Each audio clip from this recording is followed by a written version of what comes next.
Hello everyone, welcome to the new episode of macOS Bash Shell Scripting.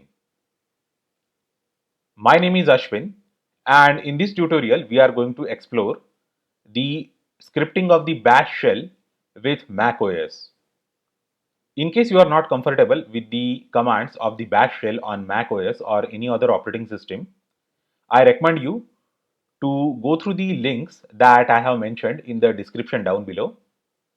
All these links have got the URLs to the episodes of macOS and other operating systems where I am demonstrating the command line capabilities of the Bash shell. So with this, let us get started. In order to open the Bash shell, we can open the terminal of macOS, and here you can find the shortcut for the terminal, or let us quit that, and in the launchpad you can just type in terminal in the search bar. And if you click that icon, then it is going to open a terminal window. Now let me browse to the directory that I am using for storing all the shell scripts, and finally cd macOS bash. Let's clear this, and this is the present working directory. So you can make any directory in your macOS and then you can store all of your shell scripts there. Now for this tutorial I am using three different IDEs. The first one is Nano, which is my favorite one. The second one is TextEdit, and the third one is Genie. So we are going to get started with Nano, and then we are going to switch to TextEdit, and then finally we will use Genie IDE. Now before we could begin, we need to understand the meaning of the permissions in Unix file system. So in case you are planning to be a Unix programmer or Linux programmer or Mac OS programmer or even a user for lifetime, or you have made that sort of career choice, then the first thing is that I wish you all the best. And the second thing is that you need to know the Unix permissions on a file or on a directory. So let us see if there is any file or a directory in this current directory. Yes, so there is a file in the current directory. Let us create a directory mkdir test. Okay, the command is wrong. Now let me type in the correct spelling of that mkdir command. Mkdir space test is going to be okay. So I guess we can't actually have the same name for the file and directory. So I will just say test dir, and let us say ls-l, and here we can see the file test and the directory testdir. Now you must have noticed that ls-l gives us a very long listing output, and the first column is the permissions or the access instructions or privileges on a file. The third column is the name of the user. Fourth column is the name of the group. Fifth column is the number of bytes, and the final column is the last update date, and the last thing is the name of that file or directory. You must have noticed actually that the first column is a bit weird and it is not kind of human readable. It is actually human readable, but it is not actually human comprehensible for very first time users. So when I saw this particular thing very first time in my life, I was also very confused. So let me copy this string and let me open another utility known as TextPad, which we are soon going to use for writing our programs. And let me go to the format and let us make it plain text, and let us zoom in, and let me paste the string that we have copied there. Okay, and I think that we have to zoom in once at least. Zoom in. Okay, so here we have the string for the directory. Sorry, it is not for the directory, it is for the file test. And for directory testdir, we have another similar looking string in the very first column itself. Let me copy that also and let me paste it here. So let me explain you first what these strings mean. So basically it is a 10-character string and we can actually group it like this. So we can isolate the first character, then the group of 3 characters like this. Okay, so the very first character tells us whether it's a file or a directory. For file, we can have hyphen, and for a directory, it is going to show it as character D. Now you can see that there is repetition of some pattern, okay, where we can see R, W, X and hyphen. So let us type it down, hyphen, R, W and X. Now let us see what these things mean. So R means read, W means write and X means execute and hyphen means no privilege. So these are the privileges for that file, or these are the access permissions or access instructions for that particular file or that directory. So even if I say file, it won't be wrong because a directory is basically file in Unix like operating systems.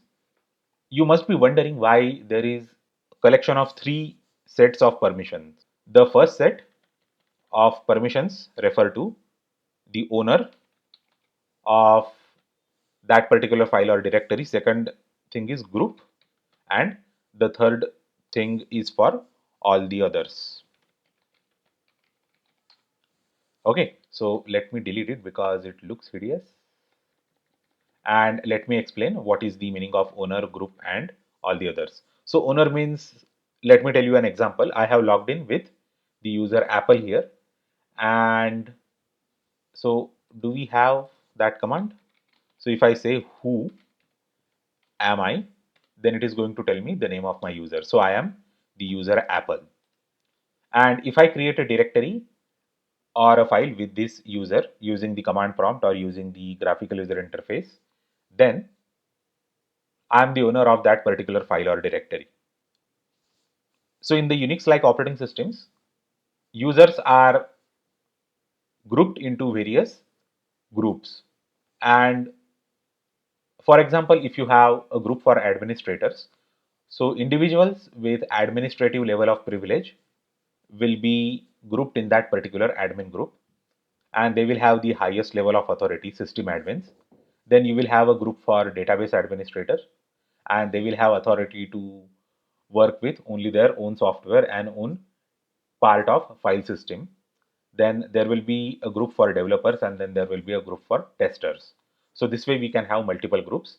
And this second set of access instructions or file permissions, it is for the people within the same group. So suppose if I am part of the group for developers, then, and there are 10 to 25 different developers in my same group, then this set of instructions is for those developers, and the final set of permissions or instructions is for people who are the users of system, but they are neither me nor do they belong to the group I belong to.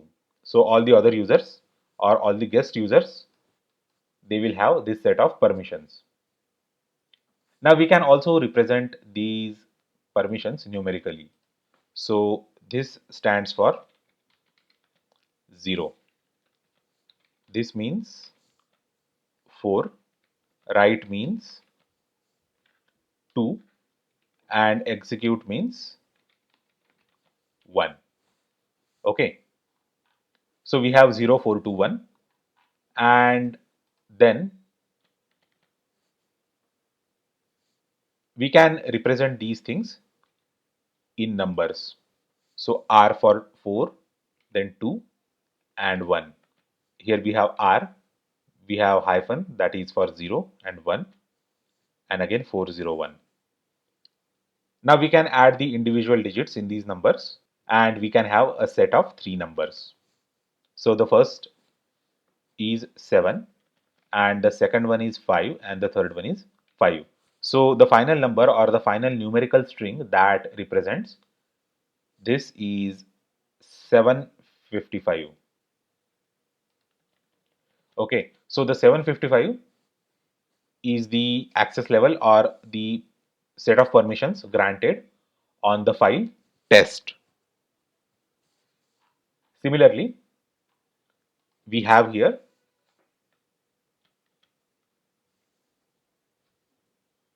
4 421, 401 and 401. Okay, and we can just say 755 for that particular directory that I have just created. So this is how we can have the permissions represented by a number in Unix-like operating systems. Now let me close this text edit window because we are now comfortable with the permissions and their numerical representation. So I'm going to delete this file and let us again execute the command ls-l on the current directory. Now I'm just going to say rm star and it is going to delete everything except that directory, I guess. Then I will just have to say rm-r and test dir and it will delete everything. So I deleted everything because I wanted to demo you the permissions and how we can change the permissions. Because for the practice of these sessions, I had already created those files and I had already changed the permissions of those files and directories for the purpose of demonstration. Now I will just say touch and test, then it is going to create a file known as test, and here we have the default permissions on that particular file. So we can see that it is a file hyphen read, write and execute is not granted. Again, the group members will have only read permissions and execute and write are not granted. Similarly, other users will also have the read permission and execute and write are not granted. Now we want to change these permissions. Okay, so we will just copy this and again I will have to open the text pad. I shouldn't have closed it, and let me paste it here. Again we will have to do the exercise of zooming. Okay, the window is zoomed. Now we will see how we can modify this. So I want to make it RW and X, and again this also RWX. No, I will just make it R hyphen X and R hyphen X. So first we need to compute the numeric representation of that, and here it is 421. And okay, let me actually include some space bar so that we will have clear understanding. 401 and 401.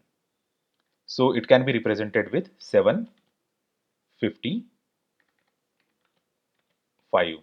Okay, so the final string that we need to convert it to is 755, and we want to grant this 755 level of privileges on this particular file. So let us delete it and I will just say chmod 755 on test.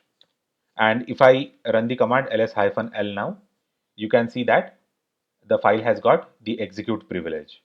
So this execute privilege is necessary if we want to run a file without invoking the interpreter.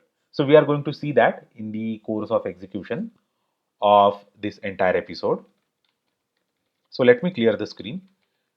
Now I hope that you are really okay with the file permissions of files and directories for Unix-like operating systems.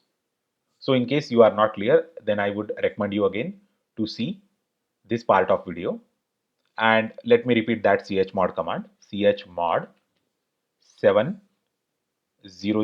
let us say, or let us say chmod 000 on test. And if I say ls-l, then we can see that this file hasn't got any permission. And if I try to say cat and test, it says permission denied. So this is cool. We can't even see that file. And in order to change the permissions, I will have to compute the numeric representation of the permission levels that we have and say chmod 755 and test. And now ls-l, and I can definitely read the file for the least. Okay, car command not found. It should be cat. So sorry for the mistake. So as of now, there is no data because we created this file using the touch command. So I hope that now you are comfortable with Unix permissions and how to change them, how to compute the numeric string or the numeric representation of the level of permission that you have and that you want to grant. Now, the last thing that we need to see before getting started with the macOS shell scripting is the nohup command. So this is an interesting command. I have just installed a nice GUI editor for our code. It is known as Genie. So now if I want to invoke Genie, so I will have to say Genie on the command prompt, and it is going to invoke that Genie software for me. So we are going to use that Genie software for executing our programs written for Bash shell of macOS. And I wanted to show you because I want to show you some small demo. Okay, we already know that if we want to run some application in non-blocking mode, then I will have to use ampersand. So here we can see the process ID of that process. So it is 48318. That is the process ID of Genie, and we can use the command prompt while Genie is running in the background. Okay, ls-l. But the problem with this setup is that if I kill this, it is actually telling me that do you want to terminate the running process in this window? It is definitely going to terminate the Genie process. Okay, and I will open another terminal window and I will just say no hub. It stands for no hang up and Genie and ampersand. So if I hit enter now, it is going to open a window for Genie, and let me minimize that window or let me take it aside. And if I close this thing now, it is not going to terminate Genie. See, it hasn't terminated Genie. So this is known as no hang up mode. So this is the no hang up mode of shell. Okay, and you can actually check the no hub log here. So whatever it was supposed to show on the terminal, it is actually redirecting it all to the nohub.out. And if you actually close the window that is invoking that particular utility, then the utility will not close even if the terminal window is killed. So let us demo it again. Nohub and Genie and ampersand. So let me minimize the Genie and let me close this window. It is not going to kill Genie process. And in case you are looking forward to install Genie, the command is very simple: sudo port install Genie, and it is going to go ahead and install Genie. So for the preparation of this session, I have already installed Genie on this Mac OS computer.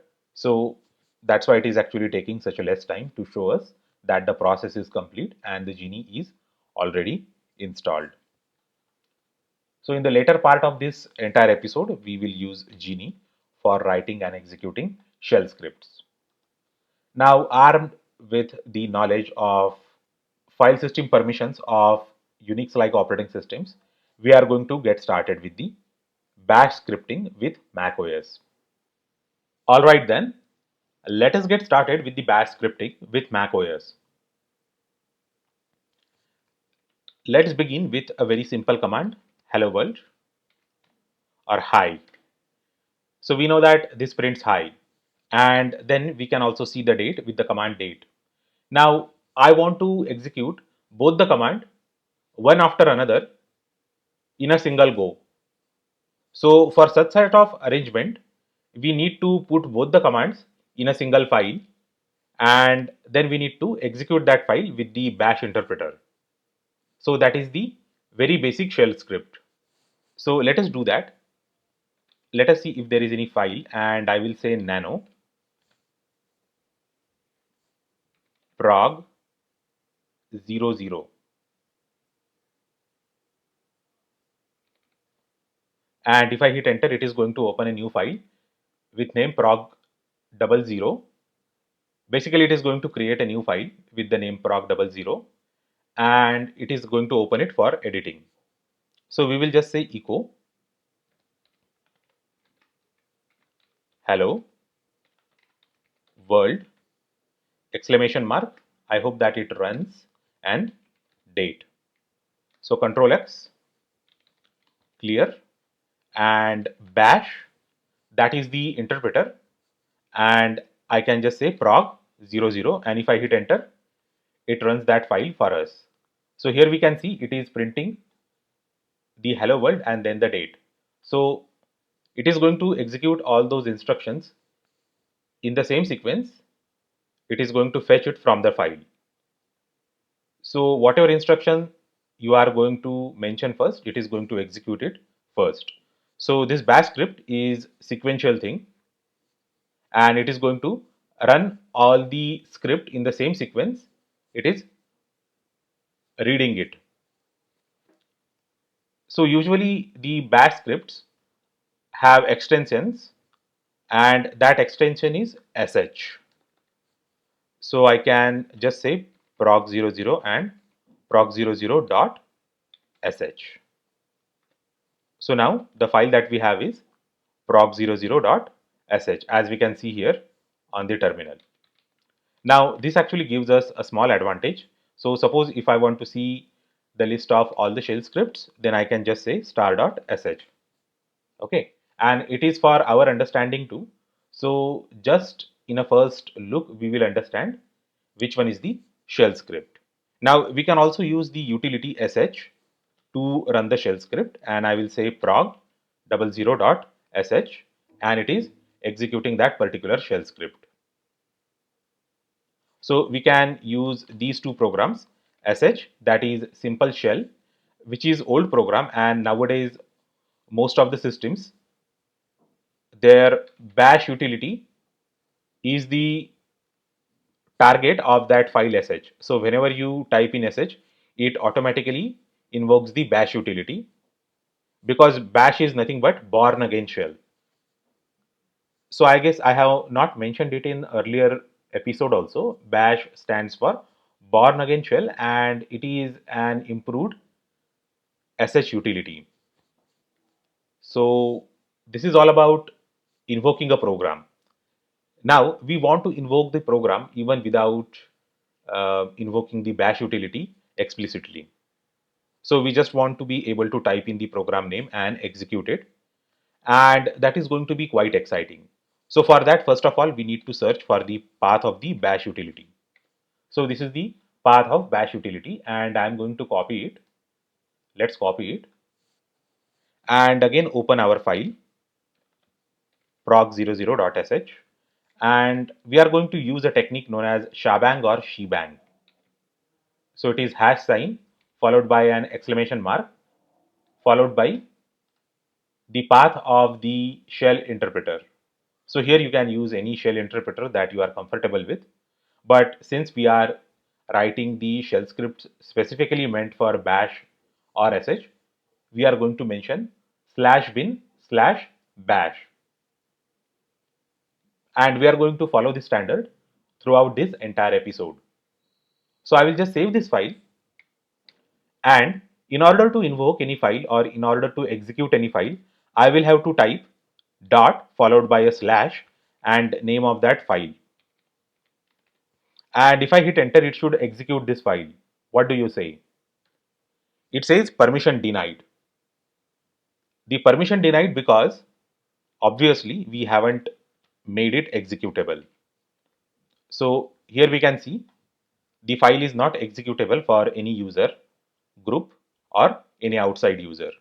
So we know how to change the permission for a file, chmod, and we also know the permission number, that is 755.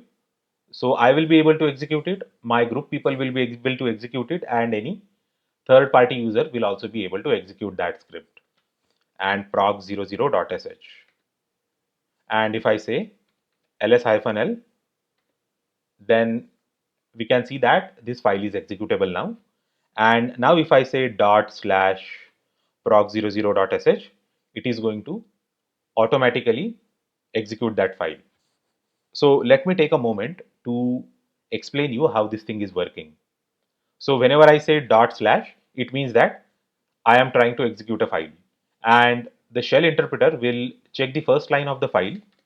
So let us open that file in the read mode in the cat utility.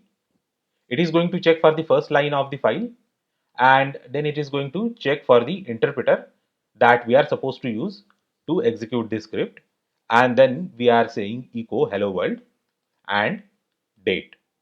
Okay, and then it is going ahead and executing everything using this particular interpreter utility. So this is how we can write a very simple shell script, and we are going to follow this format and this standard throughout this entire episode. So now let me clear this thing. Now can we invoke text edit from the terminal? Text edit ampersand. Okay, it says that the command not found. Probably I'm making a mistake with the command name. Okay, it doesn't have that command for opening the text edit utility from the command prompt. So we are just going to leave it at that, and I'm going to open the text edit utility, text edit, to write our code. So I'm just going to go ahead and zoom in, or rather than zooming in, I will make it plain text utility.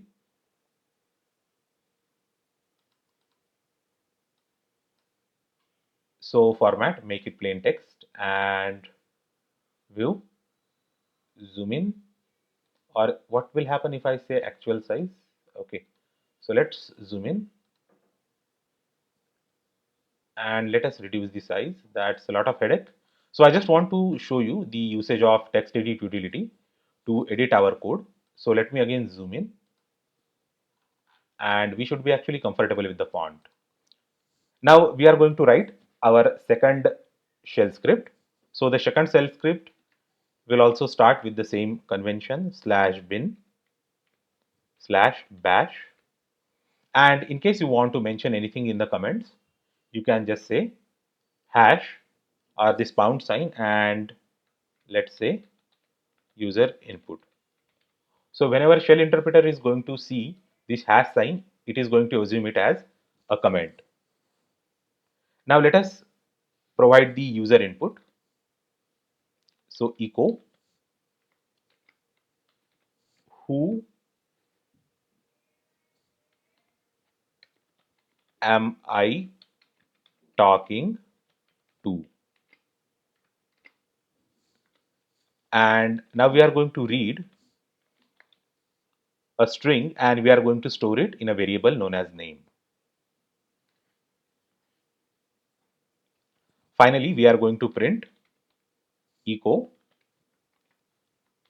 nice to meet you and $name. So name is a variable, that's why we are attaching or prefixing a dollar symbol before that variable. Otherwise, it is just going to consider this name as a simple string. So I will just go ahead and save this file, save, and now it is going to ask us for the location. And I will just say prog01.sh. So let us go ahead and save it with that name, and let us see in the file system if the file has been created. Now we need to change the permissions chmod 755 star.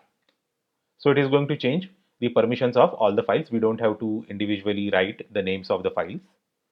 And let us go ahead and execute it. Prog 0. Okay, so let me clear the screen and let us say prog01.sh, and it is asking me who am I talking to.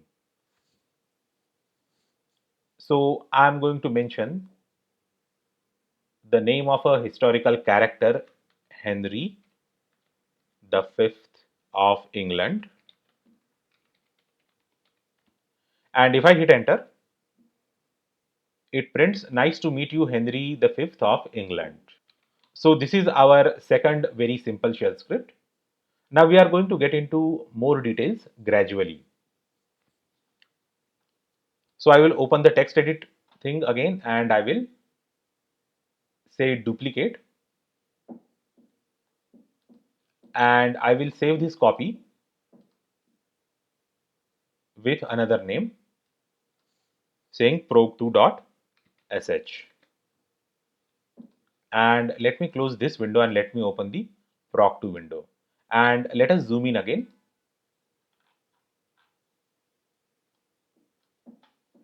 and let us zoom in again. So I think that this size is comfortable to the eyes of all of us, and let us move on to the next shell script. Basically I have got everything printed like this in advance so that I don't have to scramble for the code, and I am actually reading the code from these things and I am then typing it in as I speak. So now we are going to see the expressions in shell. We know the meaning of expression.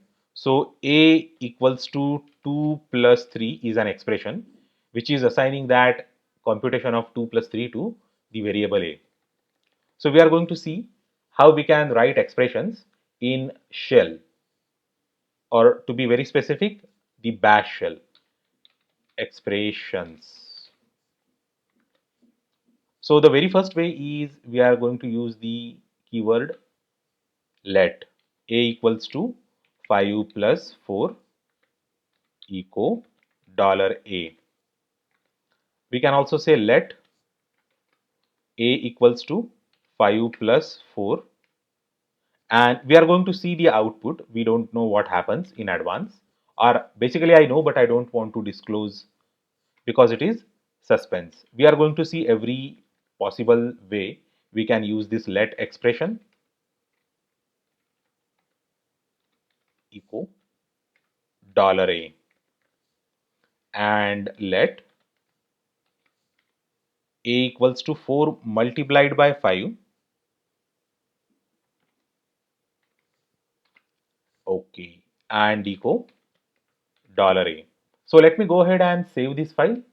Save, and let us run that chmod command and let us execute this proc2.sh, and if I hit enter, it is going to print the value of variable a 4 times, and all the times I am going to use that let expression in a different manner. So here we can see that it is able to read all these things. Okay, so it is actually able to compute all these things. See, this is the code file. Here we have let a equals to 5 plus 4 and we have 9, and again we are mentioning that a equals to 5 plus 4 in double quotes. Still it is computing 9. We are saying a plus plus and it is computing 10. 9 plus 1 is 10. So this is C style or C++ style increment operator. And finally we are computing a equals to 4 multiplied by 5, which is equal to 20. So this is how we can write the expressions using let. Now let me clear this, and enough with the text edit. So we wrote a couple of programs with Nano, I guess, and now we are going to use the Genie editor. So I will just say no hup,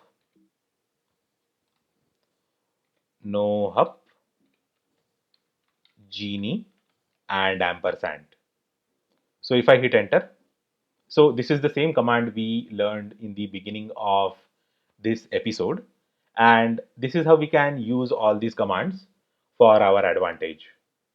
See, we have launched the Genie utility in non-blocking mode and with no hangup with the same shell that we are going to use to execute our programs.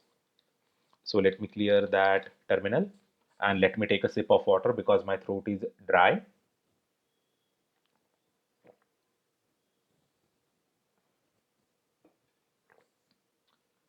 And now I'm going to write another shell script using Genie. So let me increase the font size, and I guess this font size is comfortable to the eyes of all of us. Now let me save this thing, save as, and let us browse to our directory, documents. I hope that next time it is not going to ask us to browse to this directory and it will remember that location. And here we have macOS underscore bash, the directory, and I'm going to say program 03.sh. Yes, and this Genie is smart enough to understand that this is a shell script, and we are going to probably have some sort of color coding for our statements. Let us see. This is the very first time I am using Genie to execute the shell scripts. So hash, wow, it has actually got color coding. And let us say bin and bash. So I have used Genie before, but for C and C++ programming, as well as Python programming. Now we are going to write another program for creating expressions in shell, and this time we are going to use the keyword expr. 3 plus 4. Let us see if it is a legitimate expression. Expr 3 plus 4 in the quotes.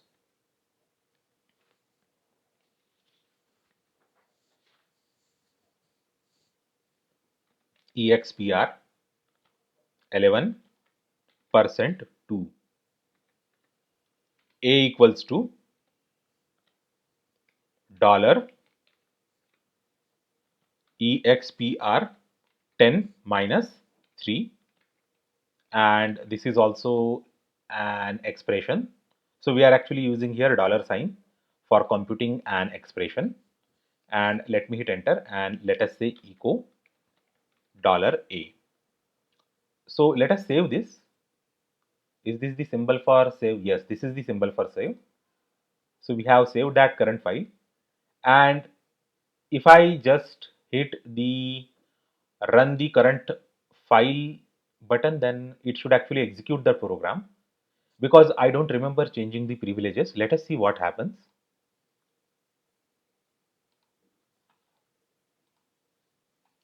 So here we have the shell, and let us see the privileges of this file.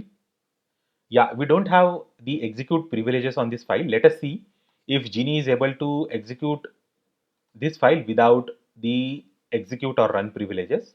And I'm going to go ahead and run the file. Okay, so now it is saying that permission denied. It means that the Genie is not able to execute that file without setting the permissions. So what we will do, we will use the terminal to run the programs, and we will use the Genie to write the programs. So this way we will get best of the both the worlds. And I am going to use that command chmod 755, and let us say prog 03.sh, and here we have the output. So it says that 7, and it is actually treating that second thing as a string, and the third thing is also okay. 11 mod 2 is 1, and the final thing, I think that I committed some sort of blunder while writing that. So let us try to open it.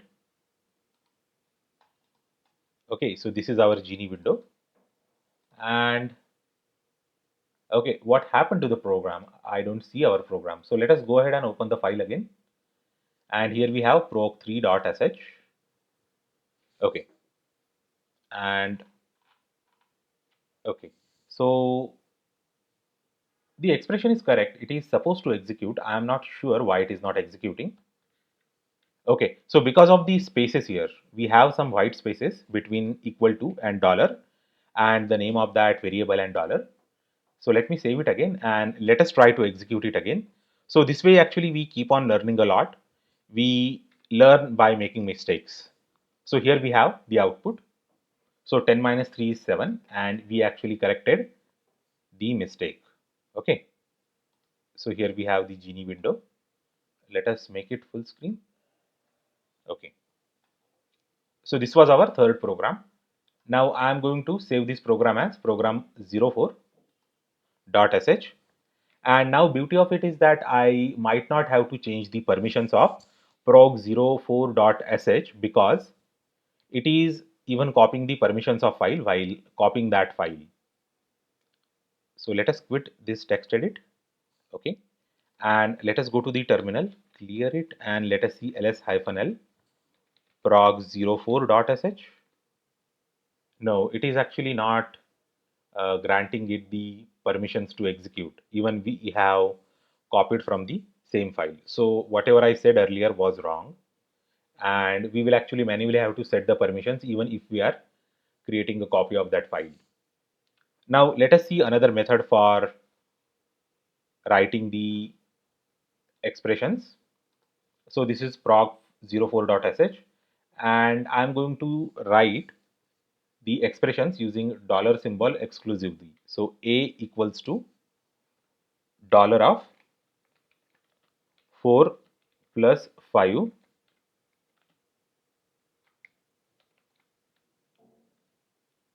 echo dollar a equals to dollar 3 plus 5 and echo dollar a. So I will just go ahead and copy this string, copy, and let me paste it, paste.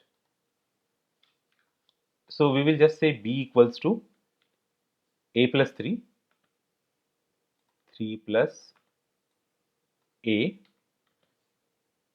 and we are going to print b. Similarly, we are going to copy it and we will say paste b equals to 3 plus dollar a, and b plus plus, we have already seen this, echo dollar b. Now b plus equal to 3. So this is nothing but b equals to b plus 3.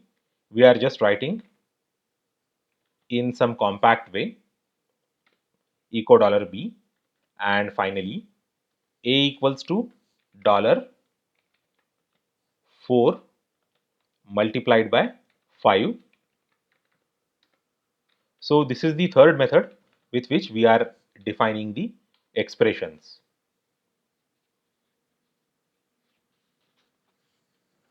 Let us go ahead and save this program and execute it. We can also execute it from here if we set the permissions, and we are going to do that now.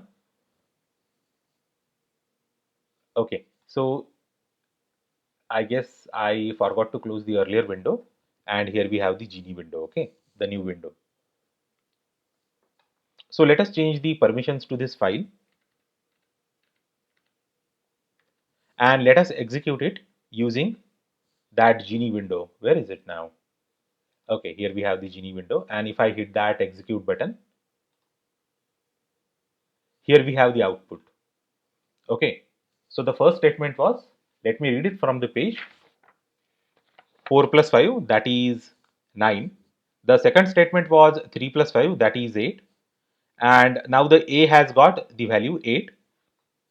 So a plus 3 is 11, dollar a plus 4 is 12, and yeah, here b plus plus is 12 and b plus 3 is 15, and 4 multiplied by 5 is 20.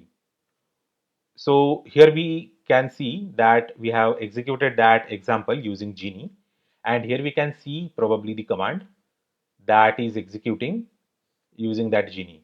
So it says var folders and something something Genie runs script kpd dd1.sh and then exit. Okay, so this is how we can run the program using Genie. So this is a very good editor for our shell scripts, and we are going to continue using this throughout this episode. Now let us go ahead and include some sort of programmability. Now this is also programmable, we are defining the variables, but let us go ahead and work with some more complex stuff. Now we are going to see the classic if statement and how it is implemented with the shell scripts. So I will say 05.sh and we are going to write an if statement block. So let me delete all of this and this one too. Let me adjust my posture and let us continue. Echo, please enter an integer. So we have already seen this type of code, read a, and I will say if $a is greater than 100, then echo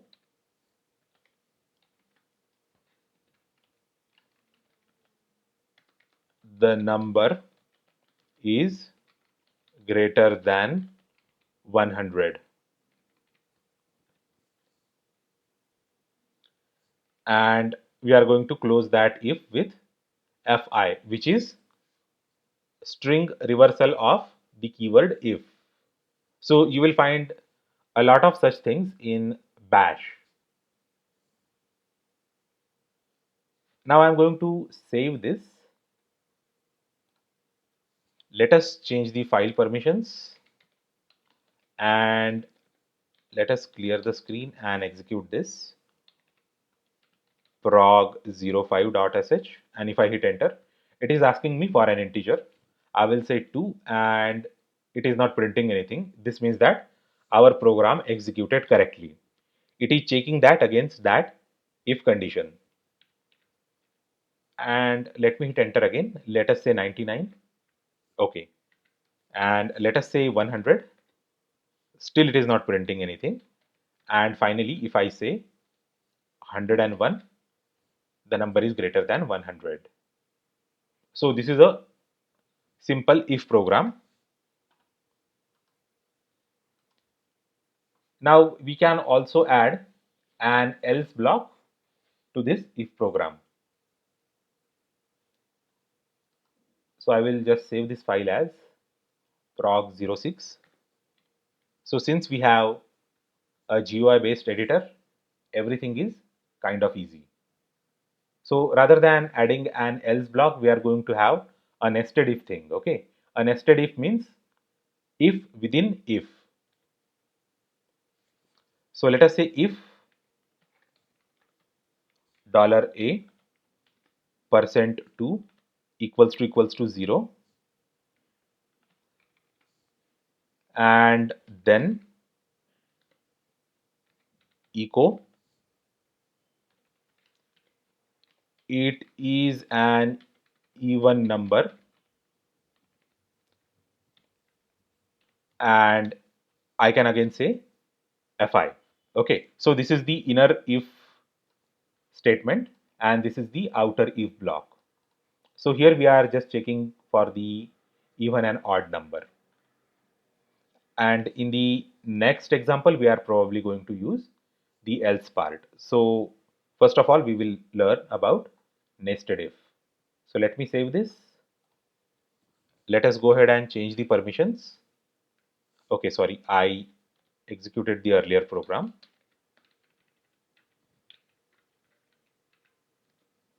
And let us run the current program prog06.sh. So we are going to enter an integer. Let us enter 2 and it is not going to show us anything because it is less than 100. 100 should also not affect this. 100, and let us clear it. 99 should also not affect the execution. 101, the number is greater than 100, and finally 102, and it is printing that the number is greater than 100 and it is an even number. So this is how we can successfully execute a program with nested if.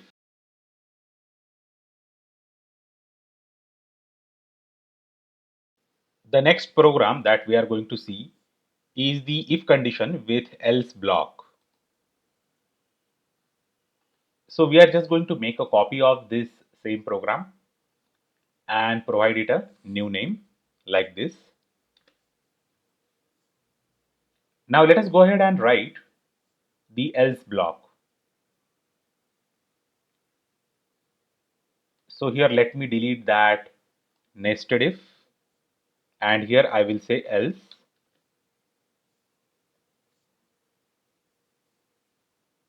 echo the number is less than or equal to 100. So this also makes sense logically. Now let us execute this. Chmod 777, sorry, never give 777, 755 star, and the name of that program is prog 07. And if I enter 1, it says number is less than or equal to 100. Let's check the boundary cases. 100 is the input and 101. Okay, the number is greater than 100. And finally 102, 102, and here we have the output. So all the test cases are working quite perfectly, and let us move on to the next part of this episode. So there is something known as elif ladder, and we can write programs with that elif ladder, and I'm going to demonstrate that to you now. 8, and here we have if, and let us write elif $a hyphen eq 100, and then echo the number is equal to 100, 1 2 3 dots, and okay, here we are just going to erase that equal to part. So now it makes sense logically. Now let me go ahead and explain that to you in a moment. So here we are checking for if it is greater than 100. If it is not greater than 100, and if it is equal to 100, then it will print it is equal to 100. And when we are done with both the cases, the only remaining case is it is definitely going to be less than 100. So I will just save this with the name program08.sh, and let us execute it.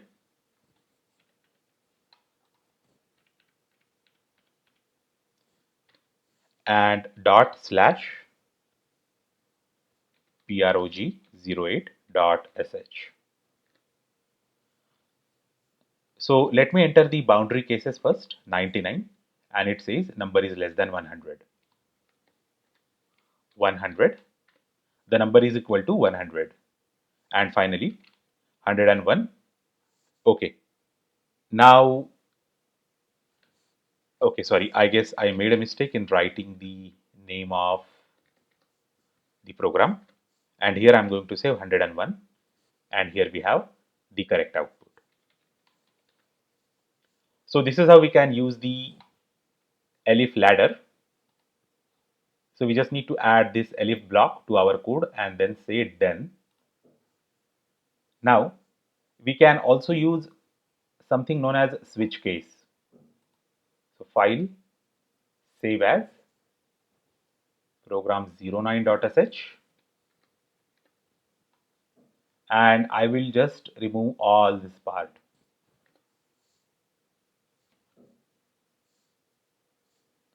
So case $a in. So here we are going to check it on case by case basis. 10, then we will just say echo 10. So 10 is a string here, ten 10. So this is the first case. Second case is 20, echo 20.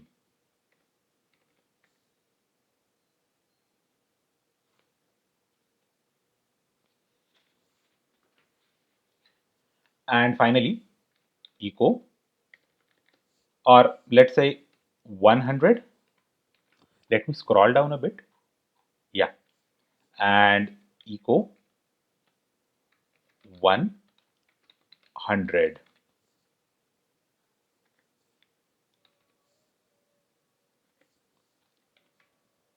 And this is for the default case.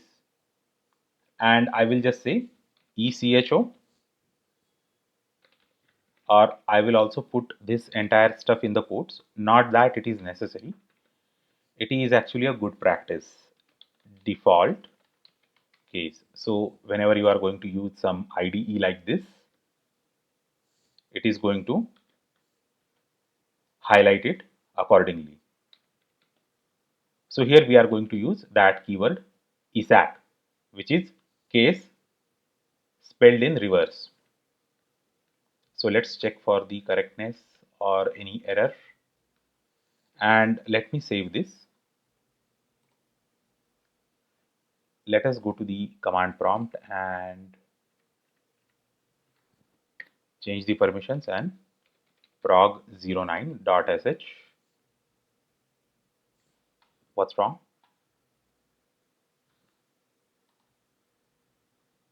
Okay, I made a mistake in saving that program. So let me delete this, move to trash, okay, and let us make it prog09.sh. Now it is correct.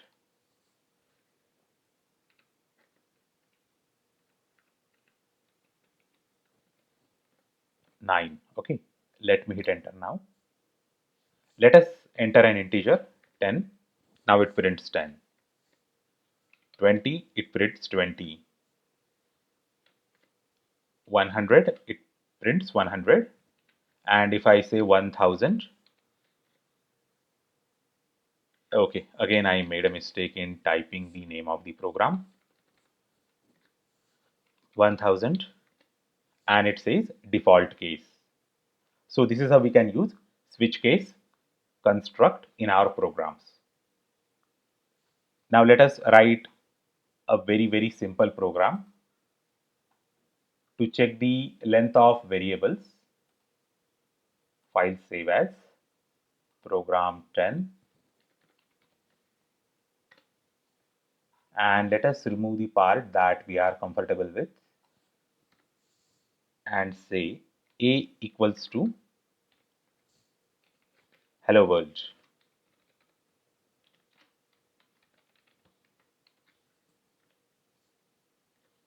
ECHO dollar hash a b equals to 1 2 3 4 5 ECHO dollar hash b, and it is going to show us the length of the variables. And let us save this, switch to the command prompt and change the permissions,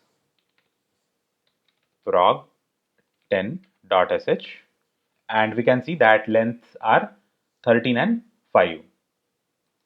So basically this dollar is the variable name, okay, and when we are going to use that dollar with these sort of curly braces and pound sign or the hash sign with a variable, it is going to return us the length of that variable.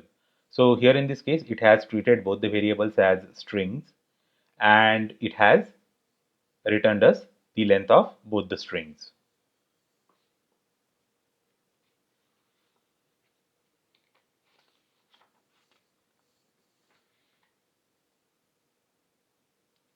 Now let us write another program for a very important aspect of any Unix-like systems, and that is known as command line arguments. So we can pass command line arguments to various tools and utilities. So first let me tell you the meaning of command line arguments. So here we are typing in command ls and I hit enter. It shows me the list of files. So let me say rm, and if I hit enter, it is telling me that this is the usage that we have to enter a few arguments. So I will say rm nohub.out. So that nohub.out is the command line argument. So it's a file name basically, but it is an argument to that program or argument from the command line. Similarly, ls-l is also an argument from the command line. Similarly, we can also write our own programs to accept these sort of arguments at the time of execution. And that is quite easy. I can see the number of command line arguments with this statement, okay? Total number of arguments and dollar hash. So echo, and if you want to see all the arguments, you can see all values and you can use dollar at the rate. Finally, echo $0 is going to have the name of the program,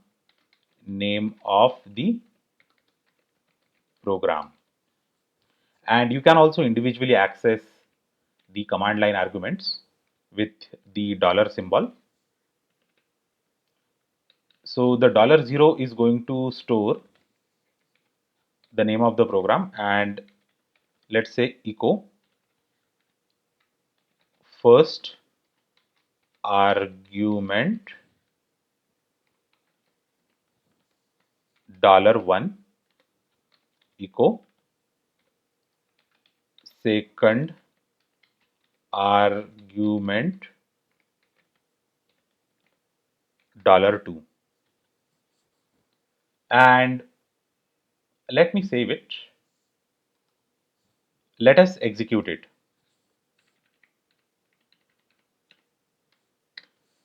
And if I say ./prog11, and if I just hit enter, it tells me that total number of arguments is 0 and the name of program is .prog11.sh. Now I can enter a few command line arguments and I'm going to show you the demo. Clear. And let us enter a string test1, a numeric value, a float value, and if I hit enter, it is showing me that these are all the values: test1, 123 and 1.23. Name of the program is .prog11.sh. First argument is test1, second argument is 123. Okay, so $0 is going to have the name of program, $1 will be the first argument, $2 will be the second argument, $3 will be the third argument, and so on. And $hash or $pound is going to have total number of arguments, and all the arguments values can be accessed in a single go with dollar and at the rate symbol.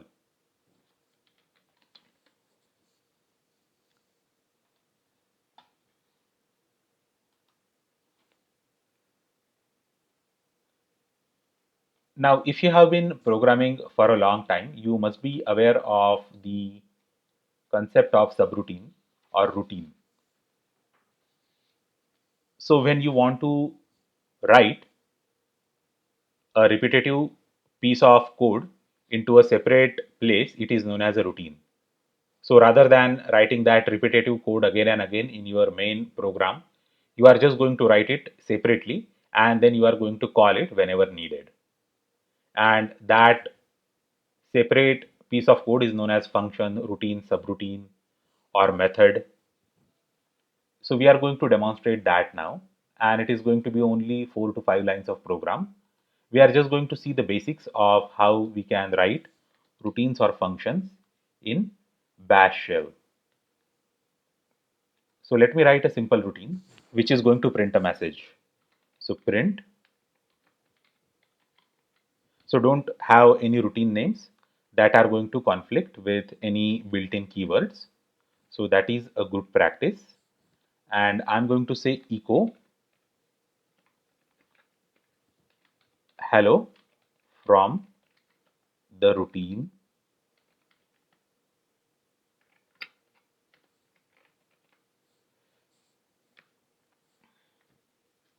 and I can say print message. And let us change the permissions and let's execute it. Okay, this one is not going to accept any sort of arguments. So let's say 12, and if I hit enter, it is hello from the routine. And the best thing about it is that we can call it as many times as we want it. So here we are calling it first time, and then I can again call it again print. So this is a very simple example. All I'm trying to convey is that suppose if you have a very big piece of code that has to be repeated over and over again, you can write it in a function and then you can keep on calling that function like this. See here, it is printing that string twice.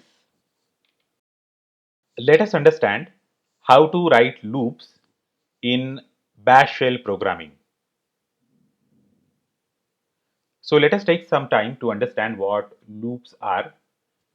Basically, if you have got a string, a physical string, I'm not talking about strings in programming language, and if you tie both the ends of that string, it is going to create a loop.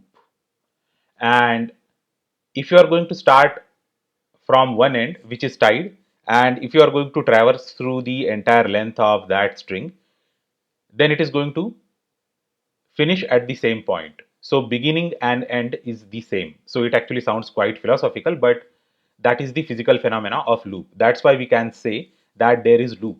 So if you see the running track, then if you run from a starting point, then you will reach at the same point after some time. So we say that we have completed one loop. So similarly, we can have loops in programming languages, and even the Bash shell has got a loop.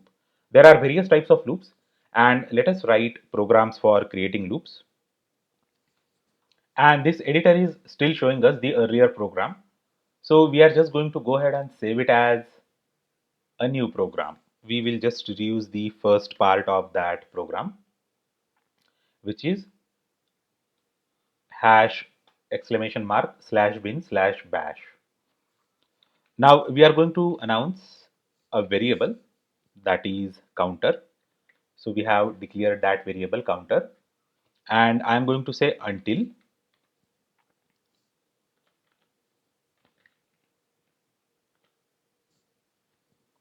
dollar counter is greater than 5. So until this condition is met, do the following task: echo counter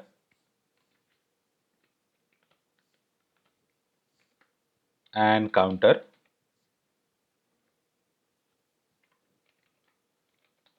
counter plus plus and done. So this is the simple program that is going to use the until construct. So let's try to execute it. Chmod 755 star prog 13.sh, and it is showing us how a loop works. So let me take some time to explain you how a loop works. Here we have set the value of counter to 0, and until the counter is greater than 5 until this condition is met, run these two statements. So in first statement we are just printing that variable's value, and in the second statement we are incrementing it by 1. So this is until loop, and there are actually various types of loops. We can even have for loop, and that is even easier than this until loop. So 14, and for I in 1, 2, 3, 4, 5, do echo looping number and $I, and let's say done. So this is very simple for loop. It is going to check if I is in this particular list, and it is basically going to iterate through that list. And let's execute it.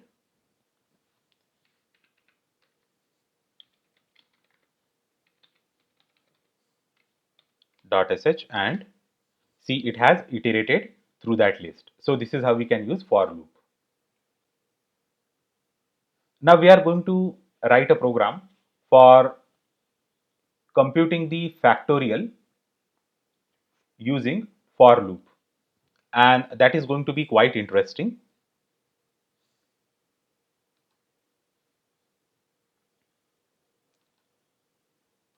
So file save as, I'm going to say 15, and let us say here echo enter a number and read number, and then we are going to declare a variable known as fact equals to 1, and let us define our for loop, and we will actually say something like this. We will use a bit different syntax. So I equals to 2 and I is less than or equal to num I plus plus, and we will use C style syntax here for this for loop. And finally we will say, I guess you are familiar with this part if you have programmed before in your life.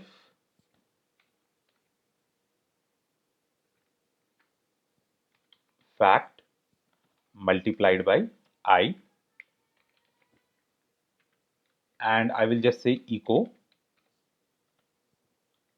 dollar fact, and let us save this and let us run this.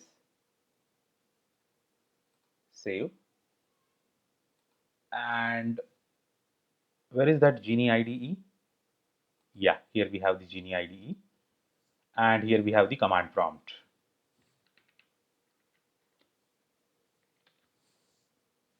prog 15.sh. So let us say 3 and factorial is 6. Let us say 5. Okay, sorry. And here factorial is 120. Let us say 6 and factorial is 720. So this is correct. Now you can add a small improvement in this program. You can just say that if the input number num is either 0 or 1, then the factorial is going to be 1. So you can go ahead and add that sort of if statement, because factorial of 0 is 1 and factorial of 1 is also 1. So we don't have to compute those things. There is another loop type of construct that is known as while loop, and we are going to see that now, and we are directly going to see an example of computing the factorial. And that while loop is also very easy. So we are just going to reuse the code that we have here. I'm going to say while $num is greater than 1, then do fact equals to fact multiplied by num. And in the next line, we are going to decrement that num equals to dollar num minus 1. And I'm going to say done. And in the final line, I guess we are already displaying the value of factorial. So now let me execute this and we will be able to see the factorial stuff again. Prog 16.sh 4 720. So this is how we can compute the factorial with the while loop. So basically there is nothing much to be discussed about the loops. In case you have done programming earlier in your life, you won't actually find this part very hard. Let us write a program that is going to compare strings. So for comparing the strings, we need to have strings. So I'm going to write A equals to GNU, and B equals to Unix, UNIX. And if $A equals to $B, then echo $A equals to $B, A is equal to B, else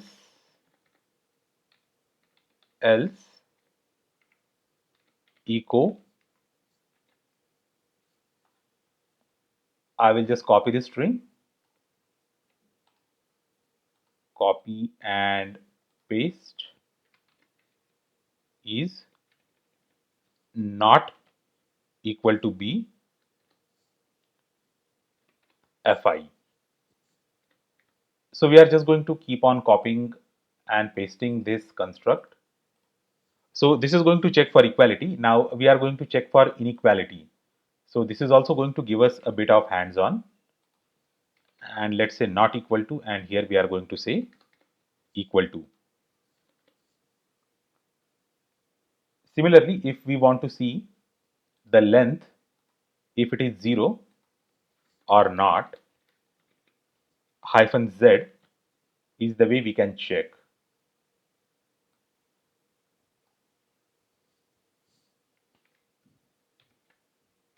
A is not 0. Okay, so A is 0 length. And let me copy this and paste it here. A is not 0 length. Similarly, we can also check the negative of this, whether the length of A is not 0. So here we are checking if it is 0, and we can check if it is not 0.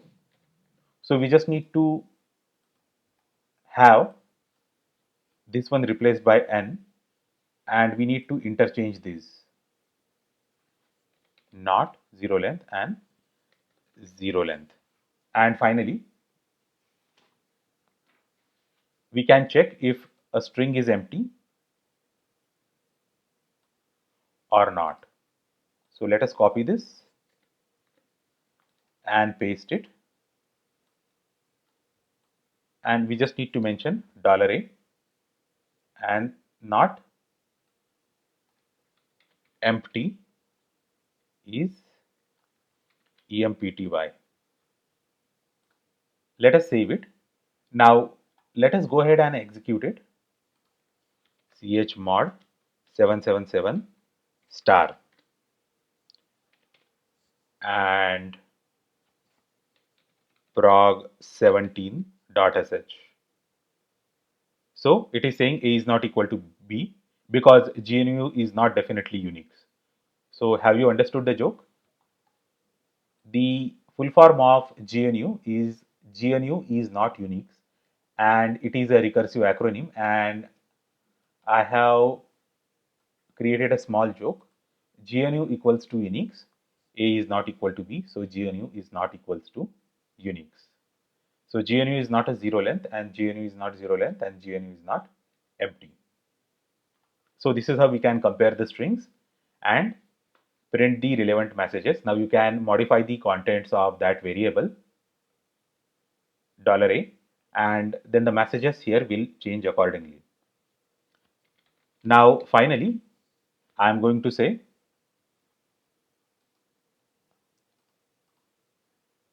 save as and 18. Now let us have a look at a few file related things. So these are not file operations as such, but we are just checking for the type of file. And we have written a program known as prog12.bash, prog 12.sh, and I can check if that file has read access. If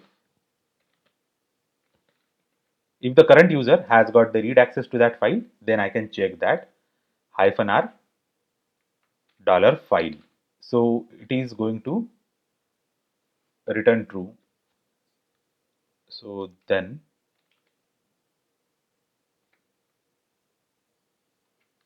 echo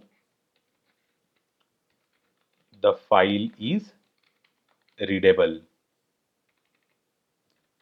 and else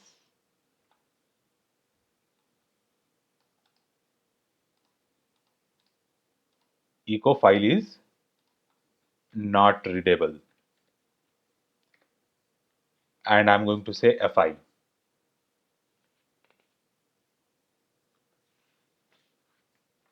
Now we are just going to copy this entire construct as it is, and we will check for the writable and executable status. So this is for writable, and writable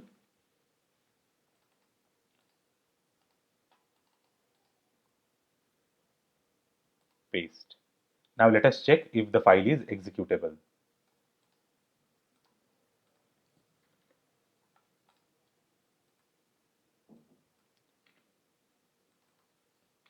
Executable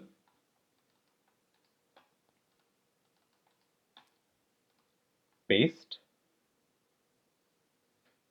and we are also going to check if it is ordinary file or not an ordinary file.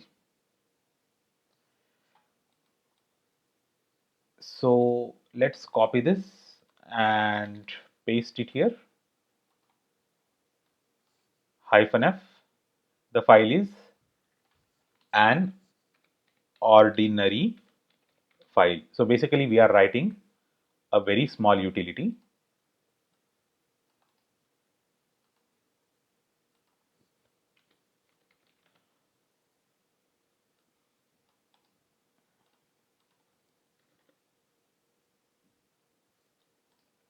and I can also say if it is a directory or not. The file is a directory,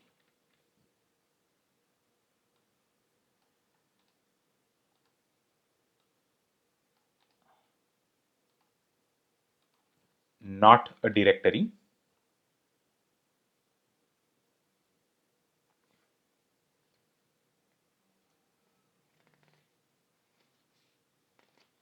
We can also check the size of file.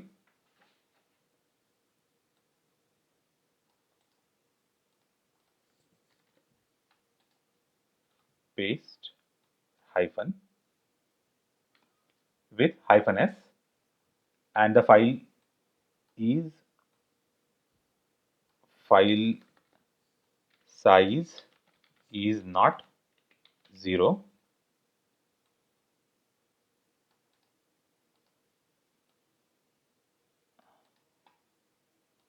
The file size is 0.